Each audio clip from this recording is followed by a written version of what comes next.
Tales for Dark Nights.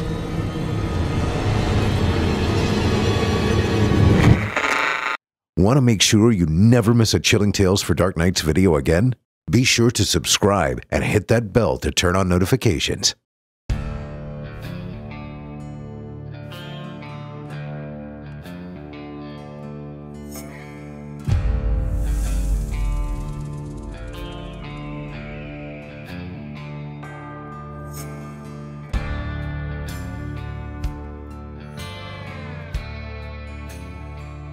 Welcome back, friends. Perfect day for the show. It's National Helen Keller Day. So instead of reading you a story tonight, I'm going to do the right thing and just sit here in silence. What do you think? It's only right, I suppose. What do you mean offensive, Chester? I'm just trying to get a knot off over here. Damn, this new generation is so sensitive. Well, come on in. Guess I'll tell you a story after all. Wouldn't want to ruffle any feathers. Oh, that's better. Hey, you know who wouldn't have had any use for simplyscarypodcast.com? Good old Helen. But you're gonna love it. You can sign up as a patron there and get their entire catalog dating back to 2012, ad-free and available to download or stream. Not to mention patreon.com/DrewBlood, and I assure you there's nothing at all offensive on there. Not even a little bit. Alright y'all, smoke 'em if you got 'em and drink those glasses to the bottom, 'cause old Drew Blood has a tale to tell. And tonight I bring you a vital piece of music journalism from our good pal P.D. Williams. The long-awaited tale of virtuoso Billy Twang. Haven't heard of him, you say? No worries. Sherbert Spooner's here to give you the skinny. So, without further delay, from the version of P.D. Williams after he's had a few drinks, I give you The Dark Deal of Billy Twang.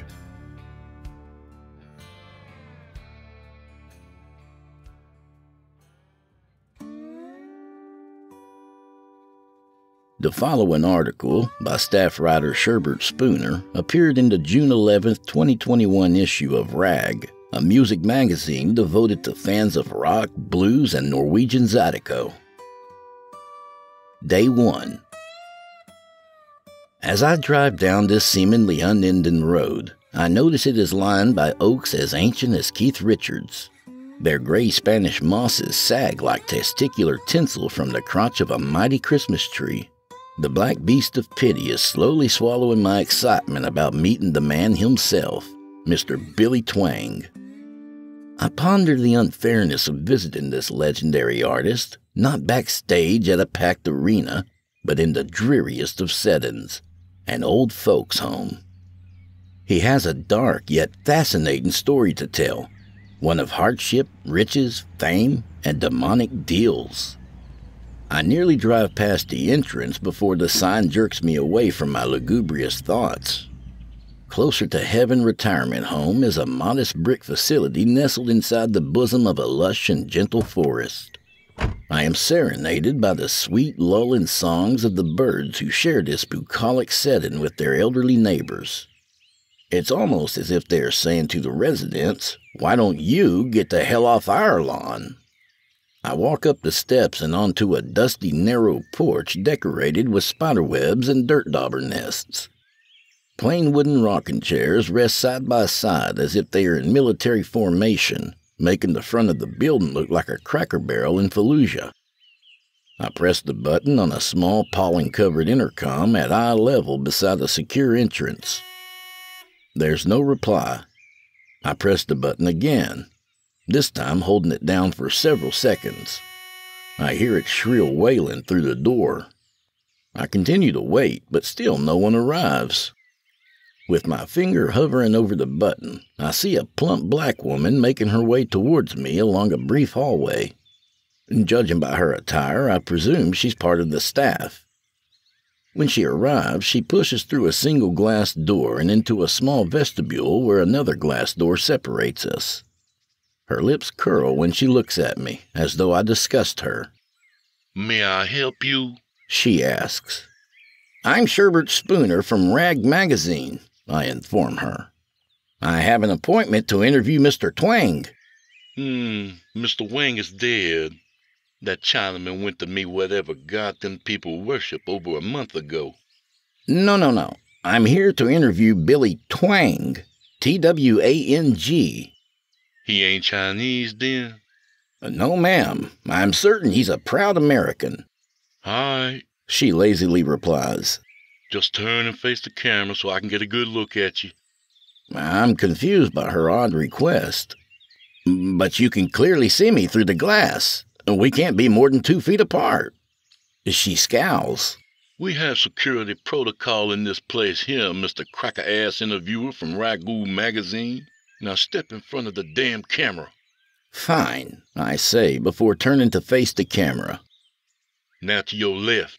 She orders me. I will not turn to my... I said turn to your damn left, Mr. Ragamuffin Rider-man. It's Rag Magazine, you stupid... I mumble before complying. Now turn to your right. I blindly follow, hoping to gain entry at some point. Then turn yourself around. I begrudgingly followed this directive as well. What now? I ask.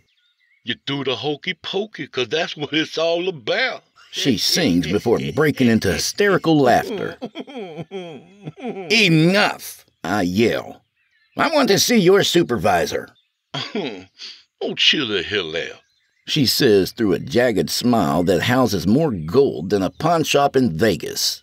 I don't get paid crap for this gig. Only fun I can afford is at other people's expense. Medea's stunt double pushes the button that unlocks the main door. At last I'm allowed inside. I'm wondering how to convince her to show me to Billy's room without jumping through any more hoops of humiliation. Where can I find Mr. Twang's room? I ask. She gestures towards a long corridor. You go halfway down this hall till you get to room 128. She sneers. And that's where I'll find Mr. Twang? No, that's Miss Handy's room. She pee the bed a lot, so it'll prepare you for the smell. What you want to do is keep on a truck until you get to the end of the hall. From there, hang a left till you reach the end of that one. Then you'll turn around and come back, 'cause you done went the wrong way. So now, you're gonna go down to the other end of the hall and stop at the last door on your left. Is that where he is? No, now you're totally screwed, 'cause you don't know where the hell you are. Just yell for me. What's your name? My actual name's Odessa, but I want you to call me Sugar Bee Sweet. That there my stage name back in the day when I stripped. Once you done hollering and making a big old jackass out of yourself, I'll waddle down there in my own sweet time and take you to Mr. Twang's room. Can you handle all that, or should I shift to a slower gear? I weighed the prison sentence that I would receive for her brutal murder against the sublime satisfaction of completing a rare interview with a veritable rock and roll icon. In a voice devoid of all pride and self-respect, I murmur, "Got it." She tilts her head and glowers, waiting for something more to be added from me. Understanding her meaning, I say, "I've got it. Sugar Bee Sweet." Hallelujah. Let's go, she says, slapping her beefy hands together. Sooner I get you to that old fart's room, sooner I can visit the commode and break up this log jam. Damn cheese. It's the snack food of the devil. Holding down my bile, I followed the inspiration for Nurse Ratched and One Flew Over the Cuckoo's Nest down a hall lined with residential rooms. A sad symphony of despair seeps from the dank rooms of the old and forgotten. A plea for comfort enters my ears, along with the discussion with imaginary people. Further down, I hear a rousing rendition of Party in the USA being sung in an ancient warble that is raw from age. It sounds like karaoke night in Pompeii just before the lid blew off Mount Vesuvius. From there, we take a shadowy stairwell up to the second floor and down a dingy corridor to room 209. Giddy, childlike excitement soon replaces my frustration. I'm seconds away from an experience I will relive as I lay on my deathbed. I'm breathless when I enter. And there he is. The one and only William Andrew Twang, otherwise known as Billy Twang. He's the famous founder of one of early rock's biggest and most influential acts, Billy Twang and the Next Big Thing. Billy was once a vendor of celebrity phlegm at flea markets throughout the Southwest before fate plucked him from obscurity.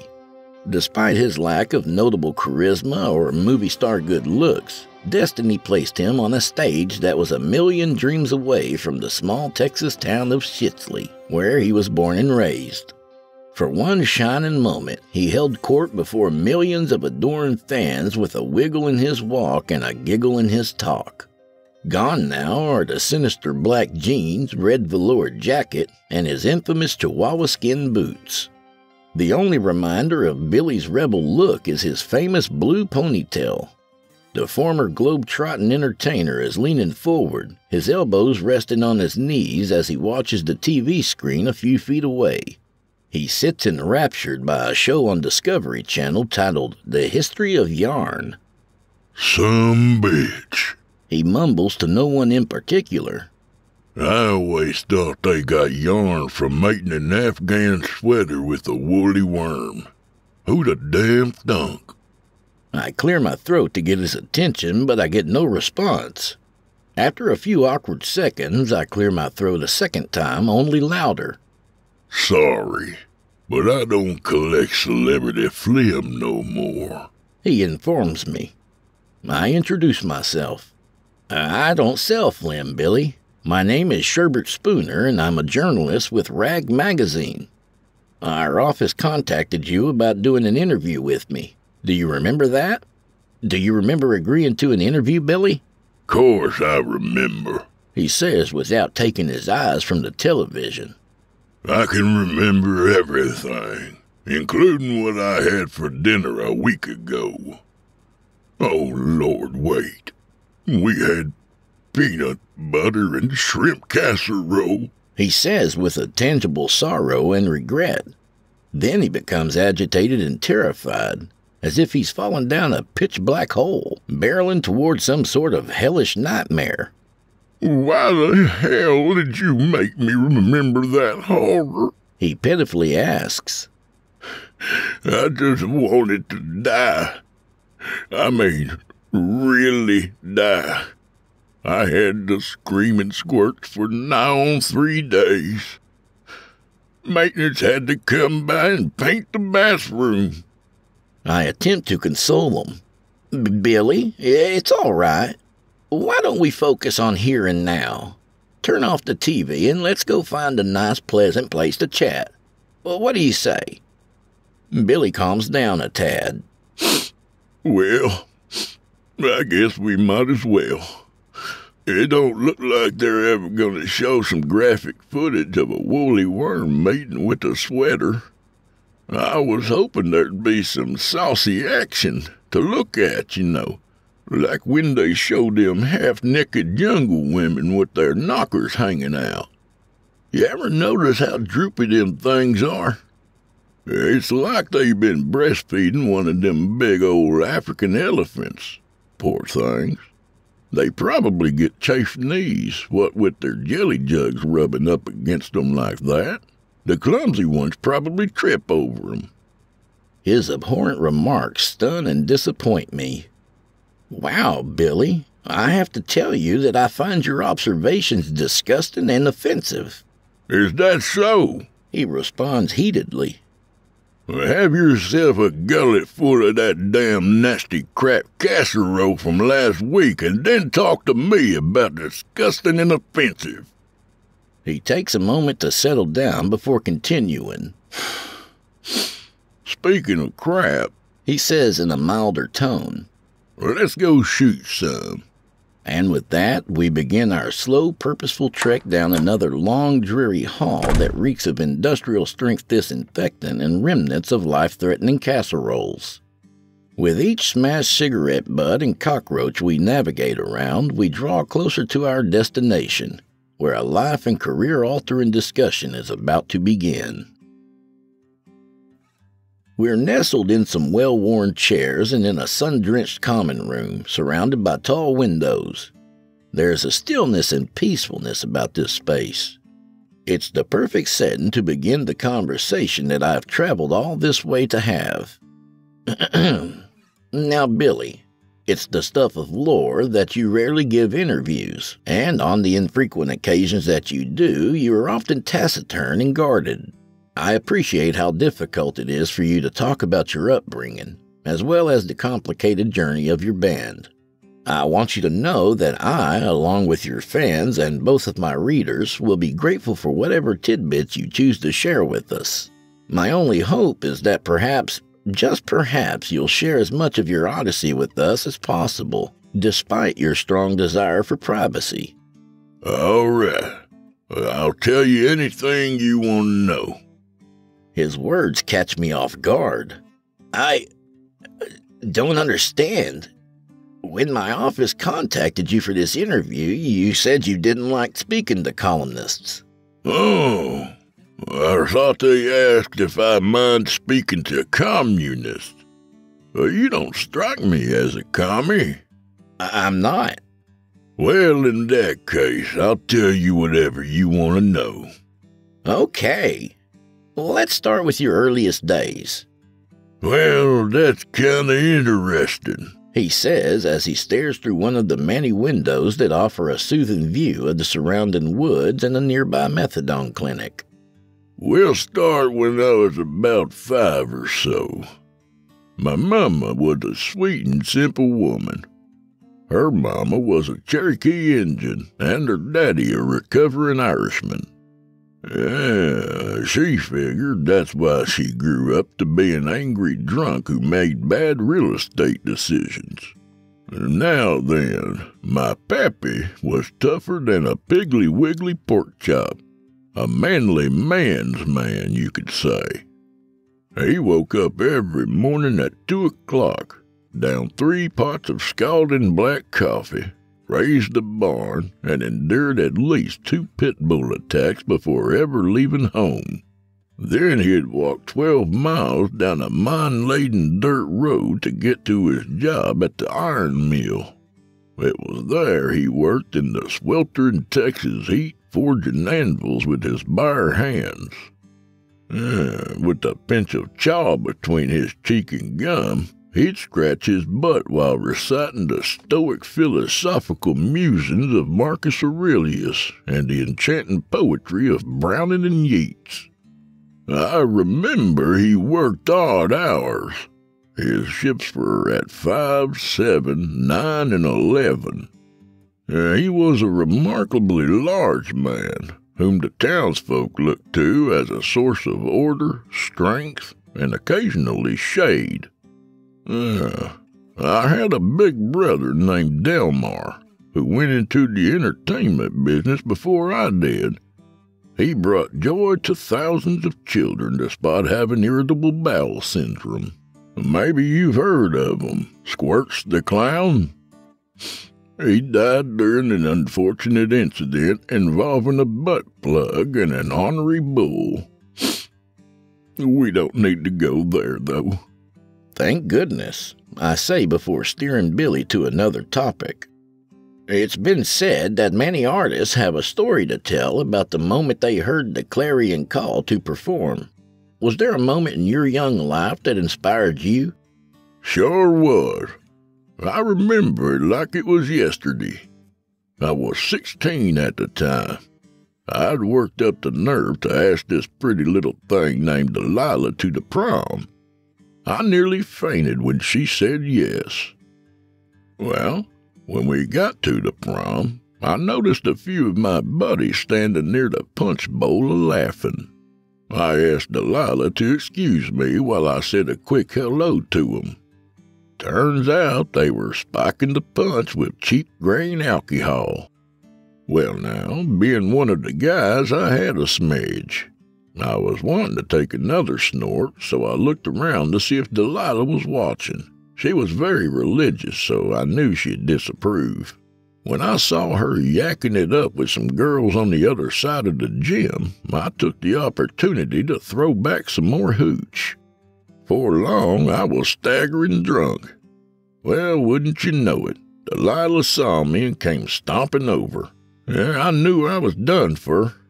And when she got there, she could tell right away that I'd been imbibing. Being the good girl that she was, she insisted that I take her home immediately. I tried talking her out of it, but she had made up her mind. I was too drunk to drive, and I knew it, but she kept on demanding that we leave. Anyhow, we had driven a couple of miles when we came to a dangerous piece of backwoods road nicknamed "Don't Take This Curve, 'Cause It'll Kill You." I know I should have been more careful, but Delilah wouldn't stop crying and yelling, so I sped up. She was still hollering at me when she met her end. I'm touched by Billy's openness and vulnerability.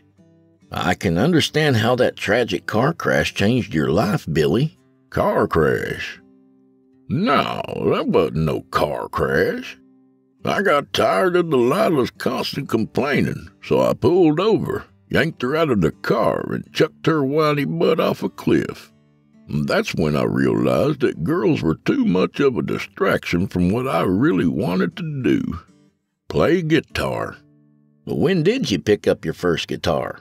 Why, it was the Christmas of '59 when I asked Santy for a new guitar. And I was so happy on Christmas morning when I found this one big present under the tree with a tag that read, "To that peculiar one with the dopey face." Brother man, I couldn't wait to unwrap my first ever guitar. Why were you so certain it was a guitar? They use cellophane for wrapping paper. What happened next?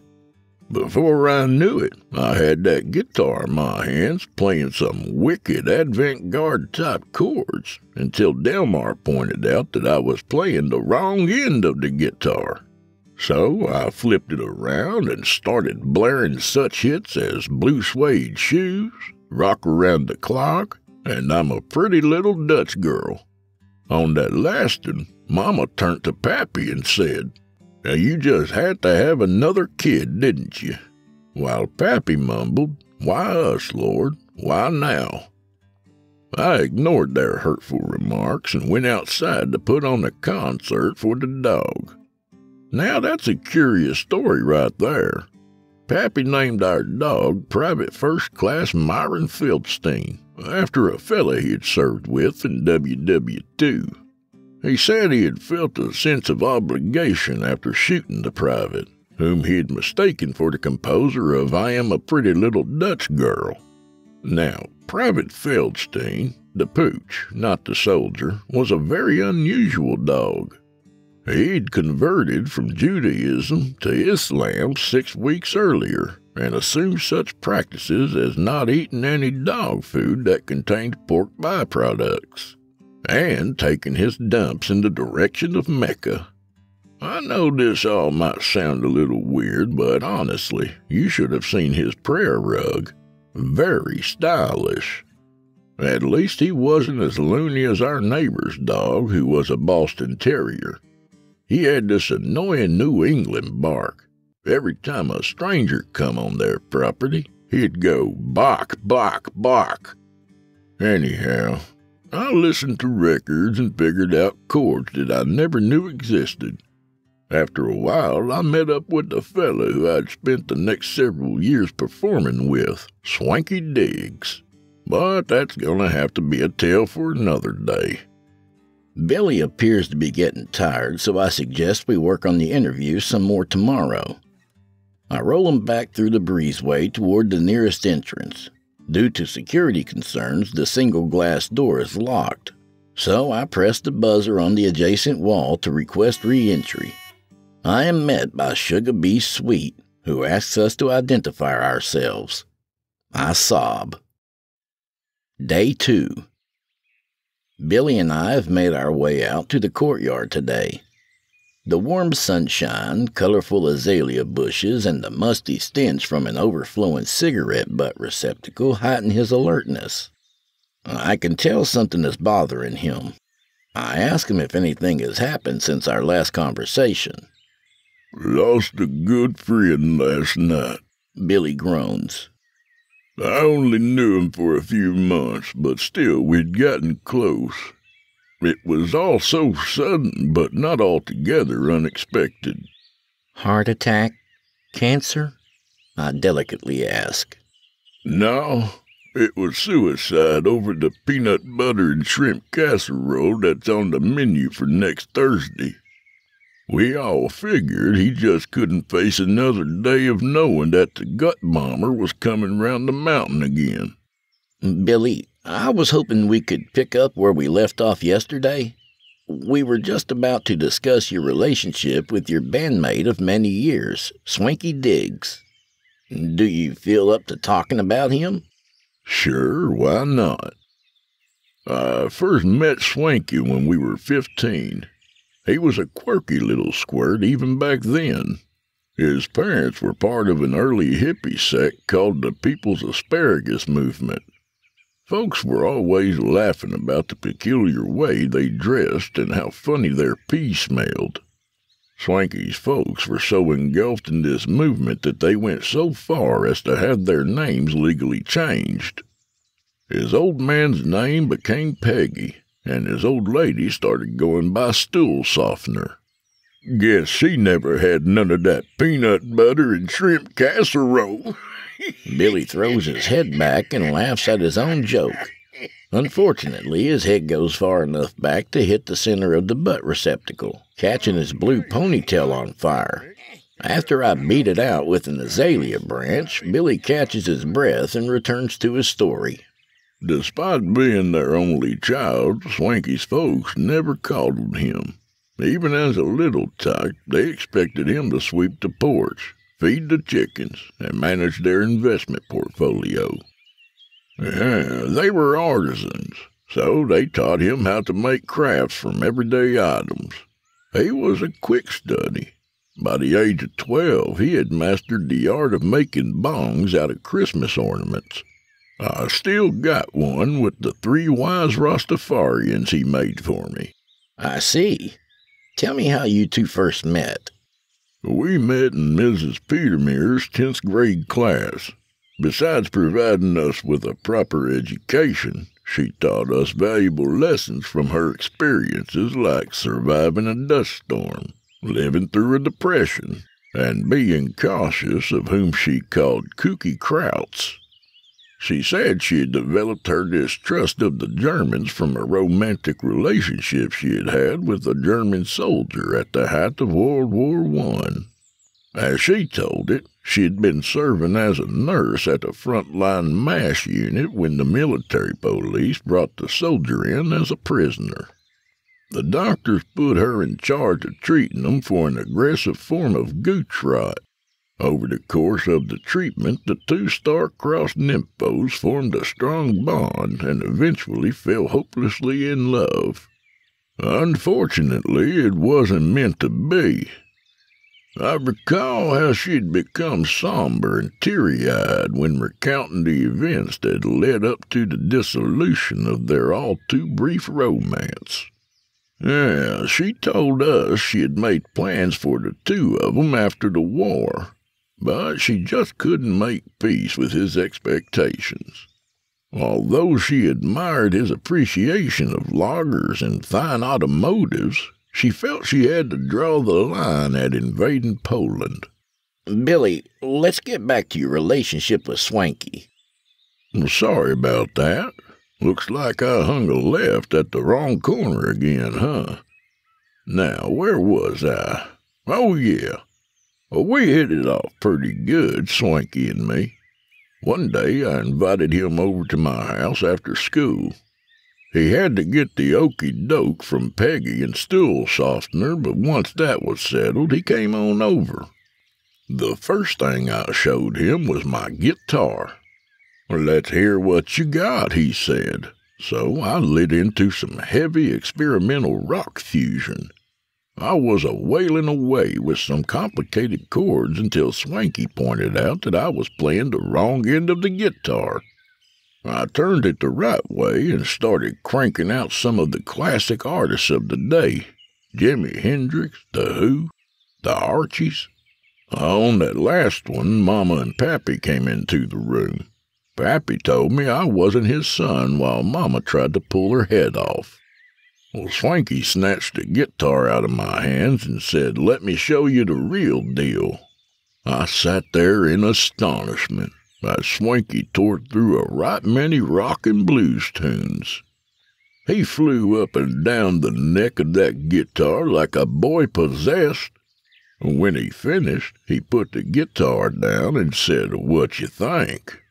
I turned to ask my parents the same question, but they had quietly snuck out during Swanky's tour de force. I later learned that they had called Peggy and Stool Softener to see if they'd be up for making a trade.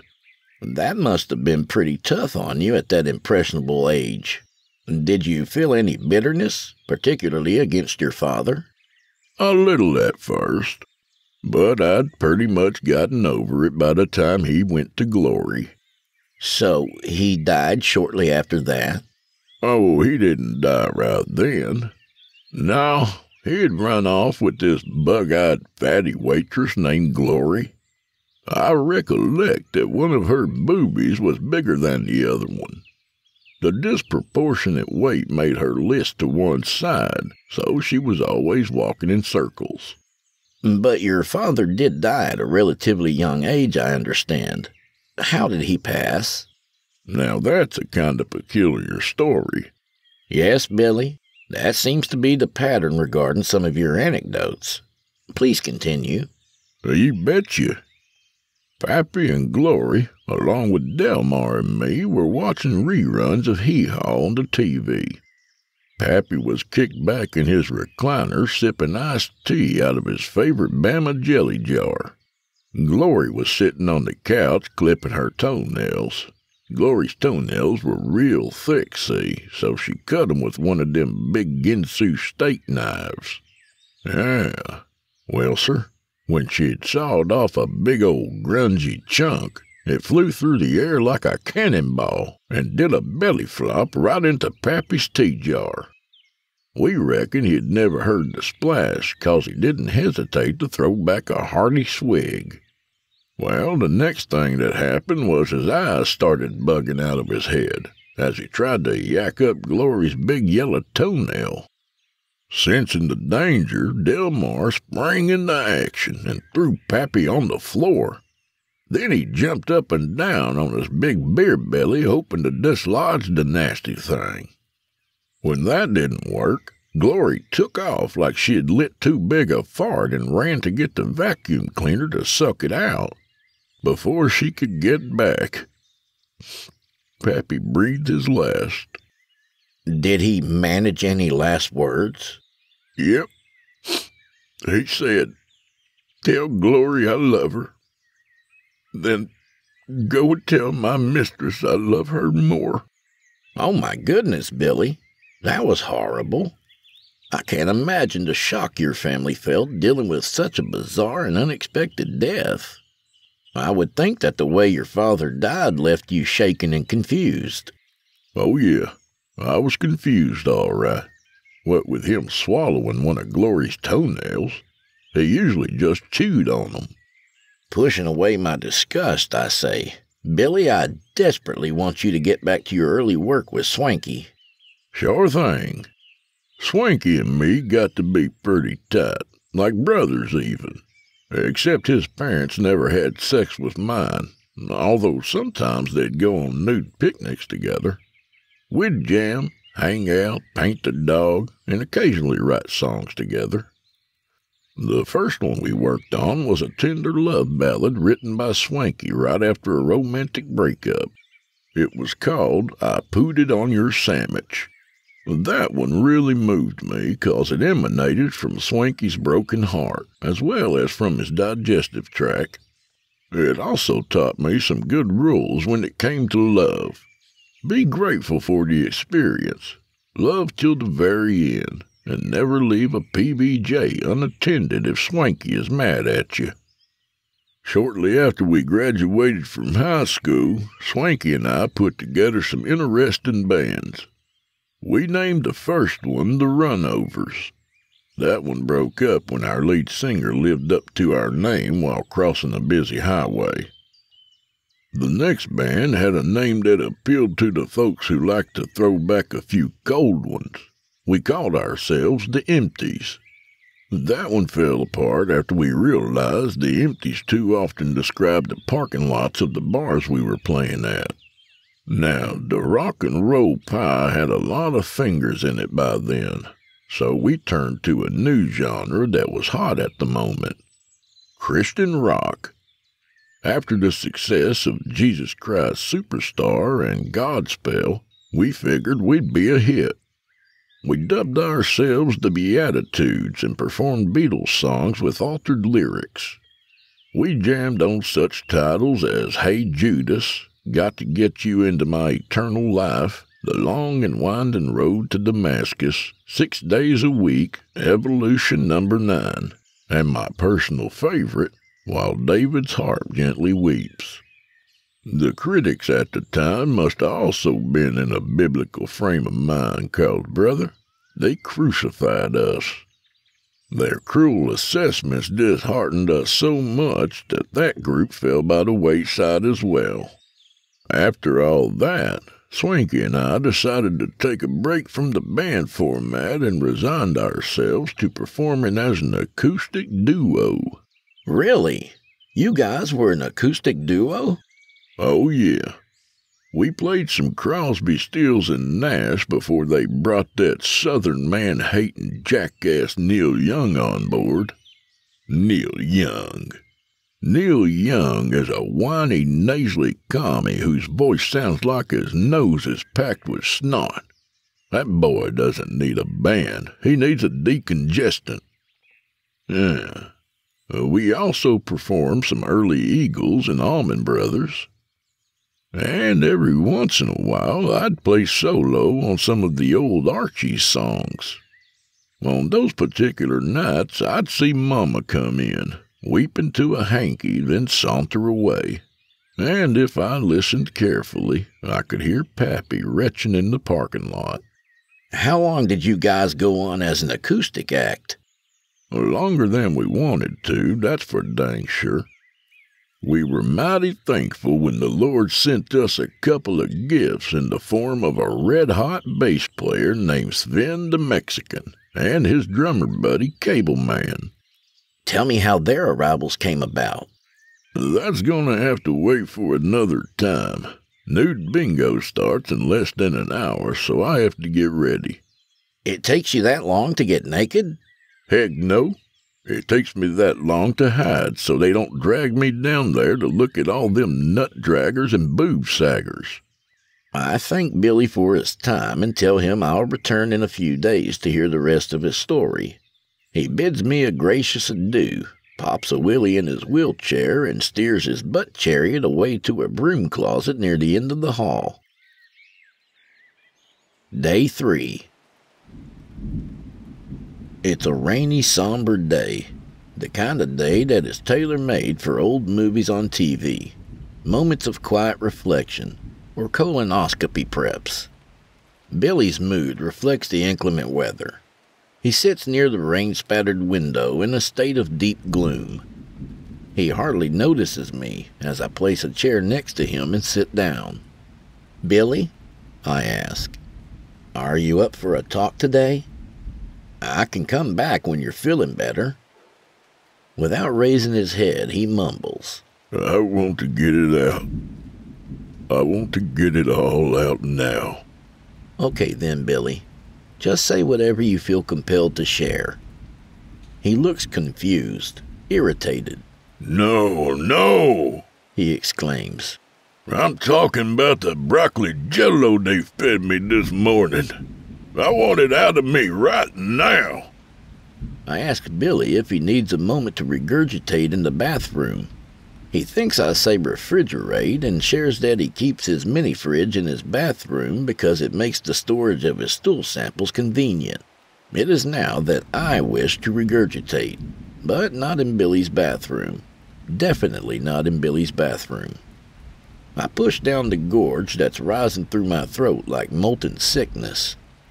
Once the urge to vomit has passed, I prod Billy to continue his story. I am happy when he does so. Billy, in our previous conversation, you were about to tell me about Sven the Mexican's and Cableman's journey to becoming members of the band. Billy smiles at the recollection. Oh, yeah. Old Sven and Cableman. Me and Swanky had put up ads all over town. Record stores, telephone poles, community bulletin boards. It had been almost a month and we hadn't had a single hit. One Saturday afternoon, Swanky and I had just come back from lunch at Pizza Slut. I think you mean Pizza Hut. No, it was like Pizza Hut, but with hookers for waitresses. Boy, howdy, you should have checked out their meat lover special. Billy, you've strayed again. Right. So, Swanky and I were over at our rundown apartment picking through some tunes when the telephone rang. Now, today, you young fellas snuggle your phones up against your willy. But back then, they hung on walls or sat on tables in your living room and bedroom. I only mention this 'cause it was the phone on the kitchen wall that rang. Swanky ran to get it, just in case it was somebody responding to our ad. Anyhow, he tripped over the coffee table and stumbled towards the window. His arms were pinwheeling and his eyes were as big as the steering wheel on a Greyhound bus. He couldn't stop himself from crashing through the window and landing on top of a man below who was walking his weenie dog. Well, sir, that little sausage dog got loose and ended up right in front of a city bus that ran over its tail. I heard the dog's name used to be Precious, but after the accident, the owner changed it to Beaver. Billy, let's stay focused. The phone rang and... Oh, right. Sorry. Okay, so I answered the phone and said, "Hello, who's this?" The fella said, "Hola, my name's Sven the Mexican." At least I think that's what he said. He was kinda hard to understand with that thick Swedish accent. He went on to say he was calling in response to our ad. According to him, he was a seasoned musician with some club experience. Well, needless to say, I was tickled pink. I told him we were looking to add some people to our lineup and asked him if he'd meet us for an audition. He said, "Si, senor," in that same Swedish accent, then started talking about a drummer he knew who might fit the bill. I told him the more the merrier. We agreed on when and where, and that was that. My understanding is that you guys met in an old abandoned factory. Walk me through the audition. Swanky and I often passed by a former factory that had manufactured heat-seeking lawn darts. It had been shuttered for years, so we picked that for the site of our first jam session with the other fellers. I recall it was on a cold Tuesday afternoon when Sven the Mexican and Cableman, the drummer, showed up. I've always wondered, how did he end up with the name Cableman? His mama named him after his daddy, Billy explains. So his father was a cableman? No, his daddy was a plumber. You're a big boy. You do the math. I nod, indicating that I understand his implication. I press on. I know that Sven's last name was Rodriguez, but I don't recall ever learning Cableman's last name. Did he keep it secret on purpose? Everybody has a last name. It's just that Cableman couldn't remember his. When he was a youngin', a propeller from a small airplane that just happened to be flying overhead broke off and lodged in his noggin. The doctors were afraid to remove it.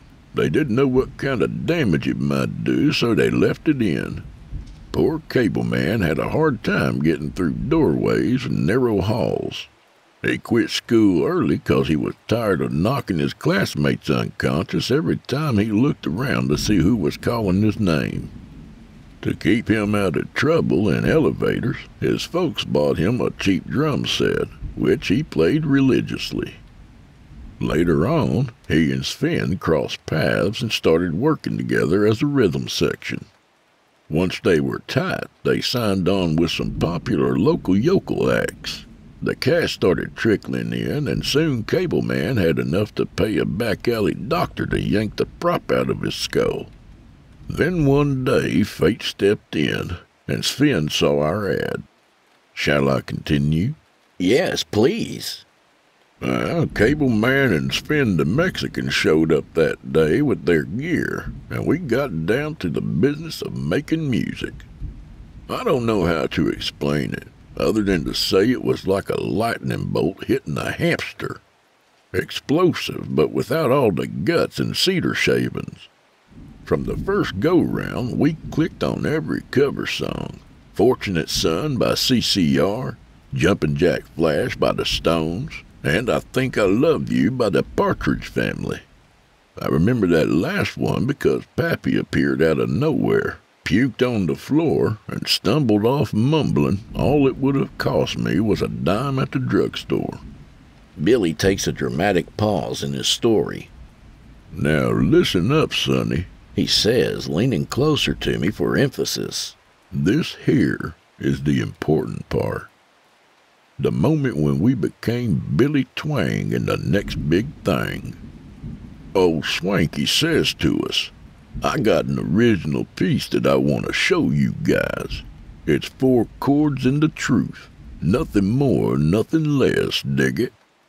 Well, let me tell you, Swanky lit into some honky-tonk power chords that filled my soul with rock and roll.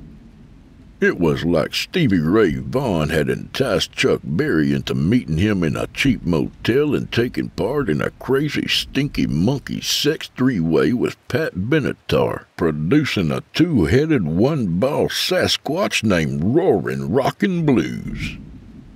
When he was done, I slapped some greasy lyrics on it, and it became our first big hit, You're in the Wrong Hole.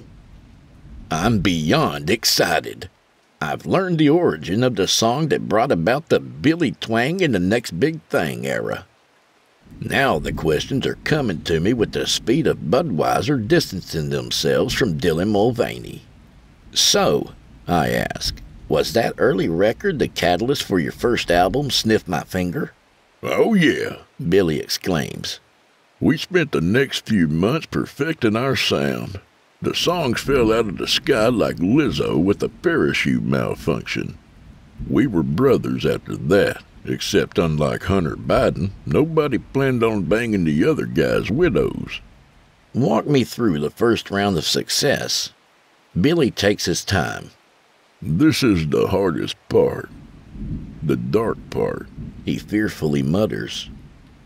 You gotta understand. We were 4 young men who had waited all their lives for one bite of the apple. The problem was that the record company wanted us to take 3 more bites, and if those bites didn't leave a mark, then the label would do the equivalent of what's called a turkey drop. That's when you dump a fat, ugly girlfriend before your buddies find out you're dating her. Yep, it was all coming unglued. The ideas dried up faster than Whoopi Goldberg's ovaries. And like Madonna yanking her drawers down for skin mags back in the late 1800s, we were young and needed the money. We were, in a word, very desperate. Billy, that's 2 words, I inform him. Oh, finger me, Grandpa. You want to hear the story or not? He irritably asks. Of course, Billy. Please continue. Okay, then. Well, that's when Sven the Mexican offered up a solution. You see, he'd been dabbling in the dark arts. I'm talking evil stuff that can take over your mind and soul, like Satanism, or demonology, or FanDuel. He told us that if we'd swear an allegiance to the demon Oompa Loompa, the creature would bestow on us the gift of never-ending hits. What wasn't to like? The ceremony required us to slice our palms with a sacred dagger, then recite an ancient chant. The closest thing we had to a sacred dagger was a steak knife that Swanky had filched from a Waffle House. We used it to cut ourselves, then rubbed our bloody palms together while chanting Inagata Davida. Sitting here now, with the benefit of hindsight, I'm ashamed I went through with the ceremony. I took some comfort from the fact that 80s punk rocker Billy Idol performed a similar ceremony by chanting, "Here she comes right now, Moni Moni." Anyway, that's when we came up with new hits like "I'm Only Using the Tip," followed by "Don't Be Paranoid, There's No Camera in the Teddy Bear," and the chart topper, "I Swear to You, This Has Never Happened to Me Before." Ooh, ooh, I shout. I know those. They're classics. Classics, but at a cost, Billy somberly says. I ask him to explain. Billy lowers his head like a drawbridge. Every contract has a stipulation. For us, it was our eternal souls. That was something I found to be a little silly, 'cause I've never heard of a temporary soul. It makes it sound like a dang Hertz rental. Anyhow, we had our hits, sold out big venues, and got celebrity tables near the meat display at Outback Steakhouse. But like Travis Kelce, we knew we now belonged to an entity darker than the night, and that there would be no escape. We didn't want the demon writing mean songs about a messy breakup, so we sauntered along meekly, helplessly. Eventually the time came when we had to pay our dues, and unlike Planet Fitness, it was a heck of a lot more than $10 a month. I swallowed hard. Do I really want to hear the truth behind the unusual and premature deaths of the members of the next big thing? I realize and accept that this interview must end as it began, with the truth. I deftly guide Billy toward the interview's inevitable conclusion. Tell me, Billy, how did you feel about the passing of your brothers, your bandmates? Have you ever seen the movies The Omen or Final Destination? He asks in a barely perceptible whisper. Yes, Billy, I have. Both films feature a series of horrifically violent and preordained deaths. That's right, he says. I always knew that Sven would be the first to go. After all, he was the one who first signed on the dotted line. Many folks were perplexed over how a man could die in such a sequential way. But I knew it was time for him to pay his tab. I speak softly, carefully. If you're up for it, Billy, please walk me through his last day as you understand it. It all started simple enough, Billy begins. Apparently, Sven was battling a raging case of athlete's foot. Within weeks of the initial diagnosis, the disease had spread up his leg to his knees.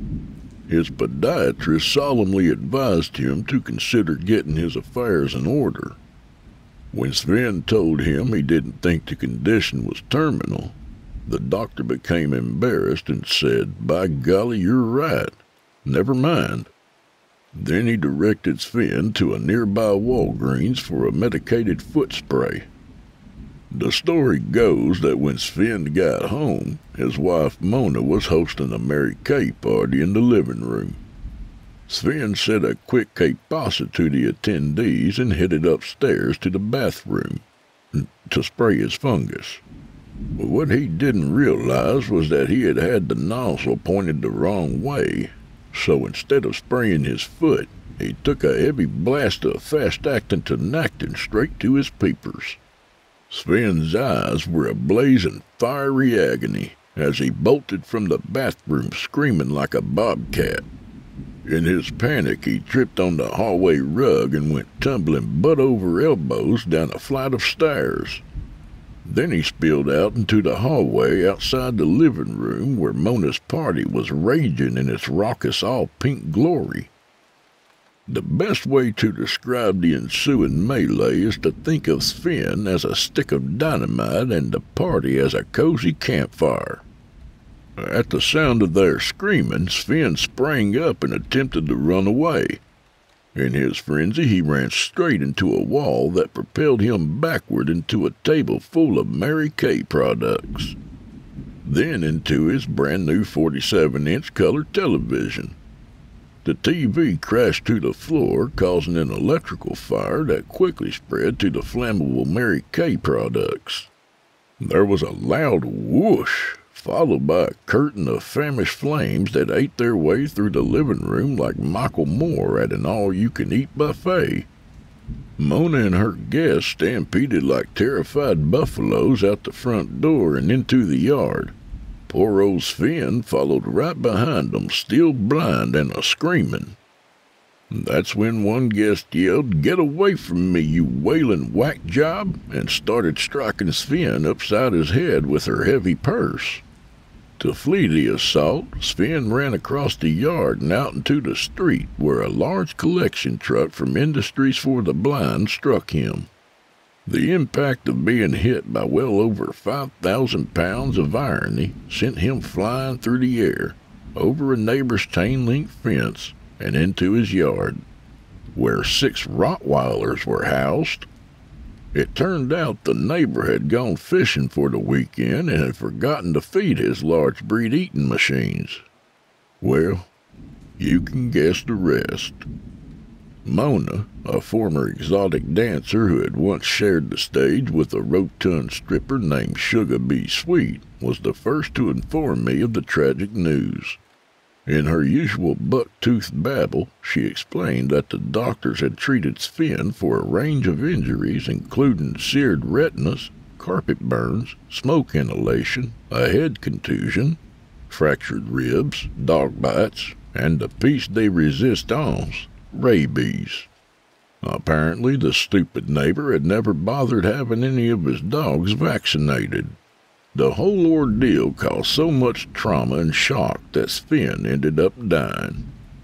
As for Cable Man, he had the most cringeworthy demise.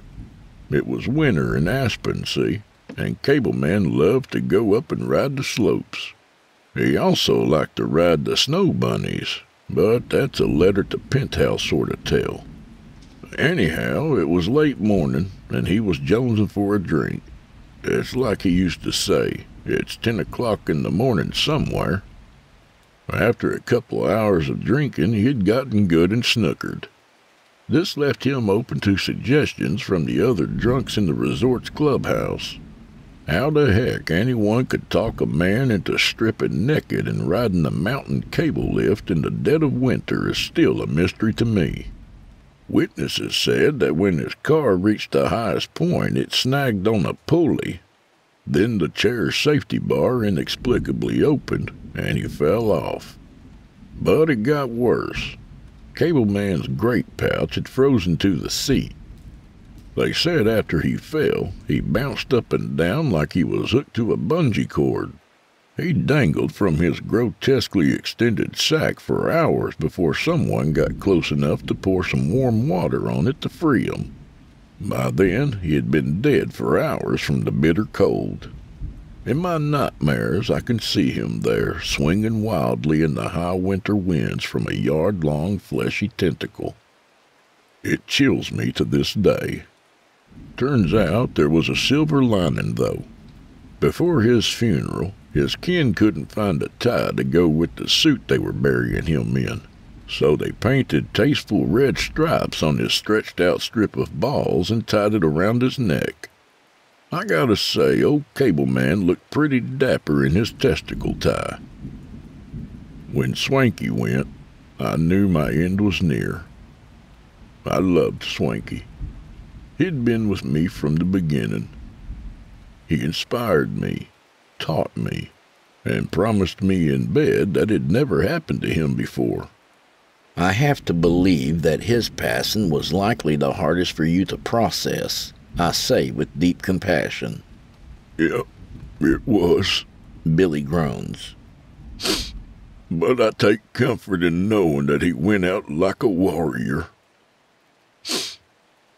Years after the ritual, Swanky tried getting out from under the demon's thumb by becoming a Christian and joining a church called Our Lady of the Barca Lounger. But one day, some of the church brethren decided they wanted to join the local church softball league. So that's what they did.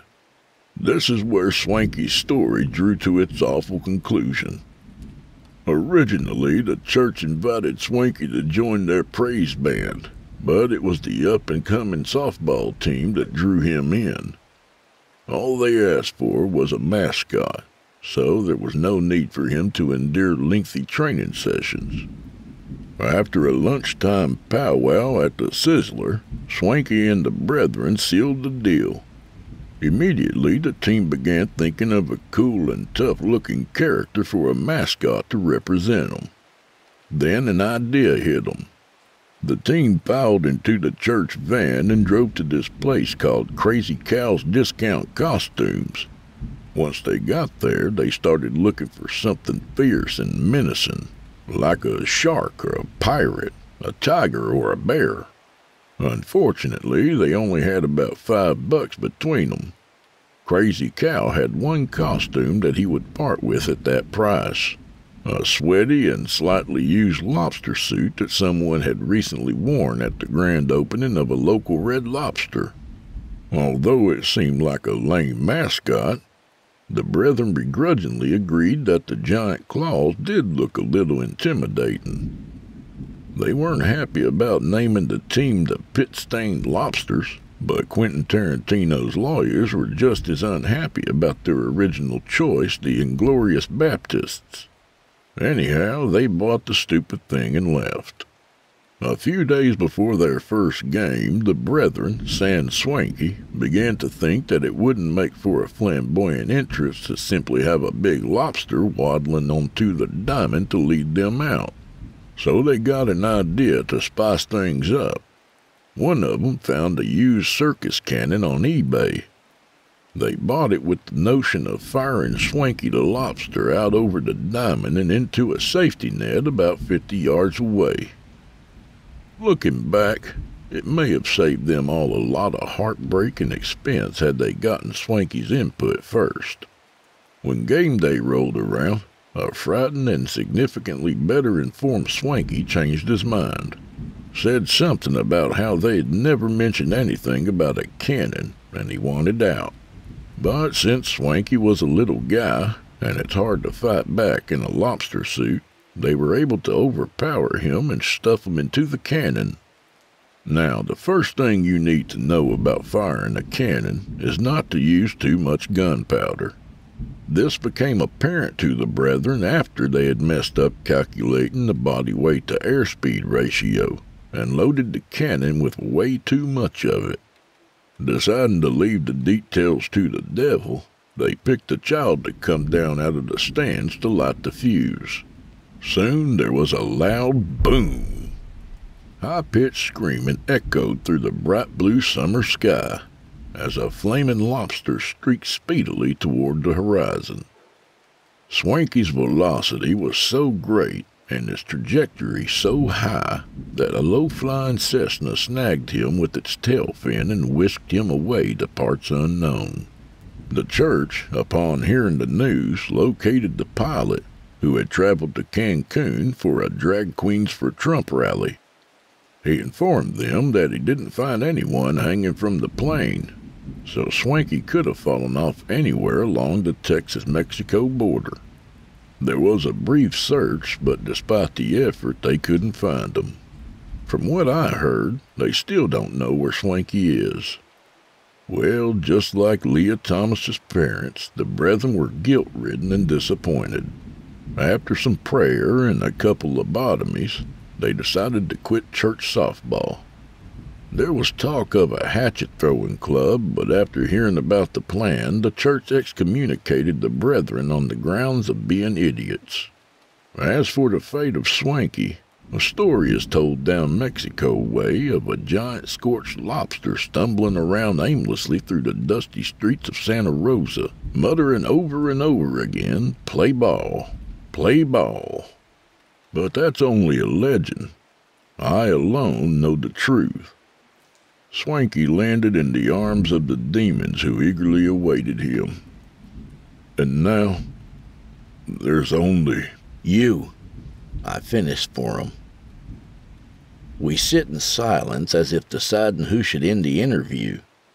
The quiet is all-encompassing and absolute, like Bank of America Stadium during a Carolina Panthers game. After what feels like an endless moment, I ask the final question. Was it worth it, Billy? He smiles, but only slightly.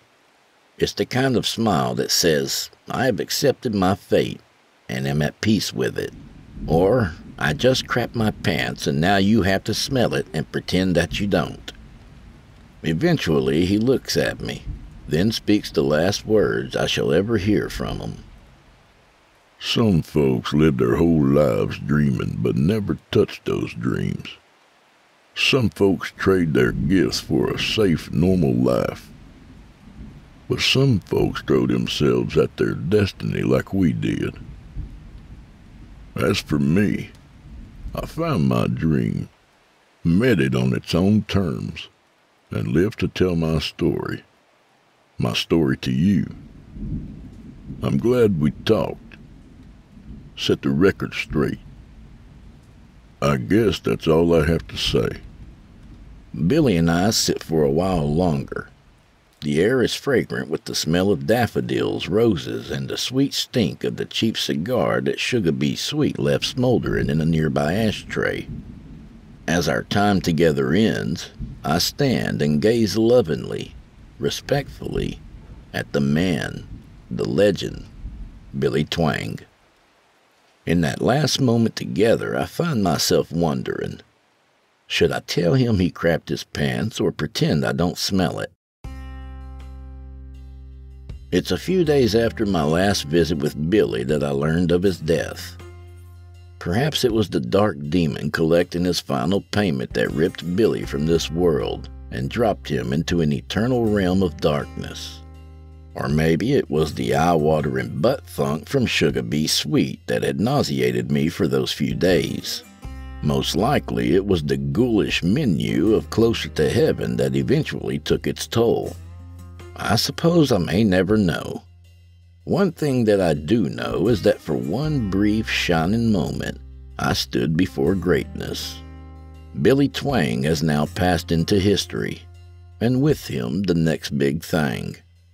We'll never see the likes of them again.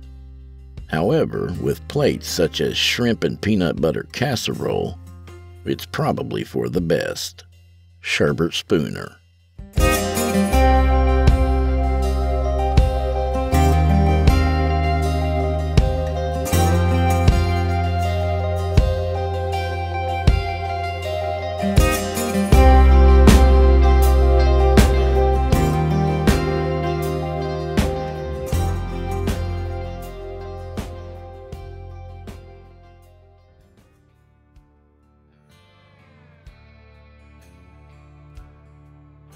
And that was The Dark Deal of Billy Twang by P.D. Williams. A good reminder that every bill eventually comes due, whether you've made a deal with the devil or you found yourself in the wrong hole. Enjoy the moment, because there's going to be hell to pay. A little about the author. P.D. Williams is a writer of music, short horror fiction, and comedy. Several podcasts, e-zines, and anthologies have featured his work. His first collection of short horror fiction, Dark House Many Rooms, and the popular comedy series Straight Outta Claxton, the Craig and Lorna series, books 1 through 3, are available on Amazon, Audible, iTunes, and Goodreads. For discount codes, contact the author at pdwilliamsauthor.com or through his Facebook page, PD Williams Horror Writer. Or heck, just drop him a line to let him know you care. He's lonely, so he'll appreciate the company. Thanks, PD. And do old Drew Blood a favor, would you? Subscribe to his podcast wherever you do your listening and leave him a 5-star review and a kind word, even if you're listening on YouTube. He needs soldiers on all fronts to win this battle, and he appreciates it.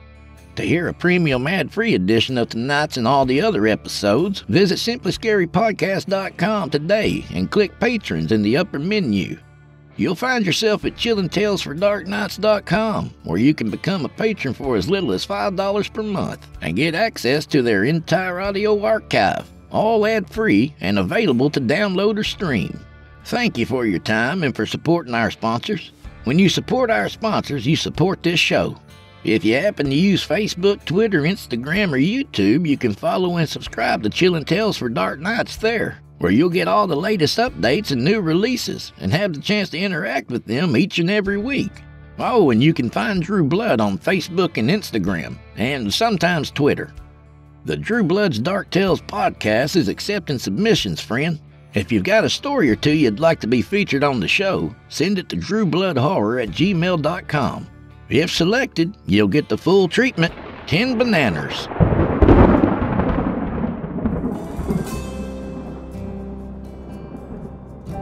Well, I'm afraid this is where we part ways, at least till next week.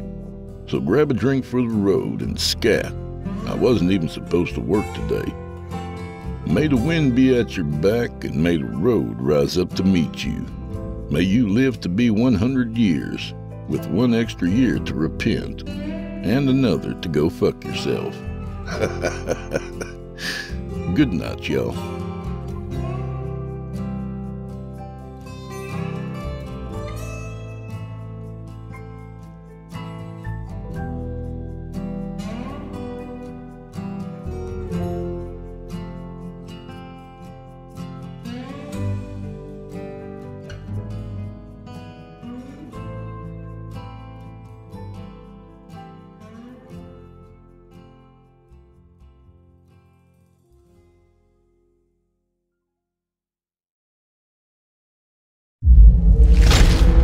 Chilling Tales for Dark Nights.